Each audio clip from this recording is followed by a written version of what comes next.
วัสดีทุกคนครับสวัสดีผู้ให้กำลังใจผู้ติดตามทุกท่านสวัสดีพี่ๆเพื่อนๆทุกคนที่เข้ามาติดตามและให้กำลังใจคลิปวิดีโอนี้ผมจะมาพูดถึงเรื่องการอัปโหลดคลิปวิดีโอเหมือนเดิมนะครับเหมือนเดิมนะซึ่งมันไม่ได้ยากขนาดนั้นเราอยากจะให้ทุกคนเข้าใจที่ผมพูดบ้างนะครับเพราะว่าผมก็ไม่ใช่คนไทยพูดไทยอาจจะไม่ค่อย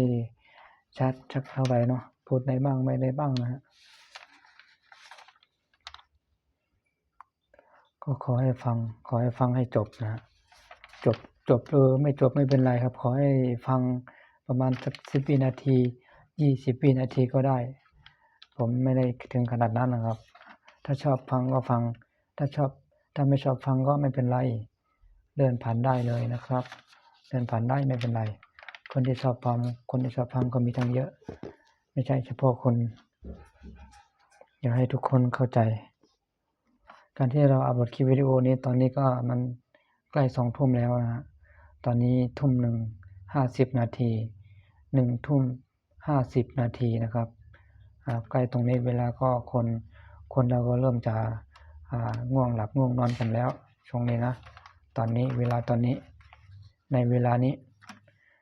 ตอนนี้ก็ใกล้จะง่วงหลับง่วงนอนกันแล้วคือผมก็ถ้าผมลงคลิปนี้ก็ผมก็จะเข้าไปหลับไปนอนพักผ่อนให้เต็มที่นะฮะตอนกลางวันก็ไม่ค่อยได้มาลงไม่ค่อยได้มาลงนะไม่ค่อยได้มาลงเนื่องจากว่าทำงานกลางวันก็อาจจะไปทำงานข้างนอกหรือบ่ายโมงกินข้าวเที่ยงอย่างเงี้ยมันก็แล้วแต่งานถ้างานเยอะก็คงจะเที่ยงก็อาจจะไม่ค่อยได้พักก็มีนะครับนะก็ไม่เป็นไรหรอกให้เราลงคลิปวิดีโอสม่ำเสมอลงทุกวันในเวลาอยู่ที่6 โมงเย็นถึง3 ทุ่มลงไปเลยลง3 คลิป4 คลิป5 คลิปแล้วแต่คุณสะดวกแล้วแต่คนว่างนะครับนะผมอันนี้คลิปไม่ว่าเป็นคลิปไหนก็แล้วแต่ผมไม่ได้มาสอนนะครับคือแต่ว่าผมต้องการลงคลิปอยากจะมีรายได้เหมือนเพื่อนเขานะผมก็เป็นมือใหม่ยังไม่ได้มีอะไรสักอย่างเลยผมก็จะเรียนรู้ทุกวันนั่นแหละวันละนิดวันละหน่อยเริ่มต้นจากศูนย์เหมือนกันนะฮะก็ไม่ว่ากันนะครับทุกคนก็ลุยเต็มที่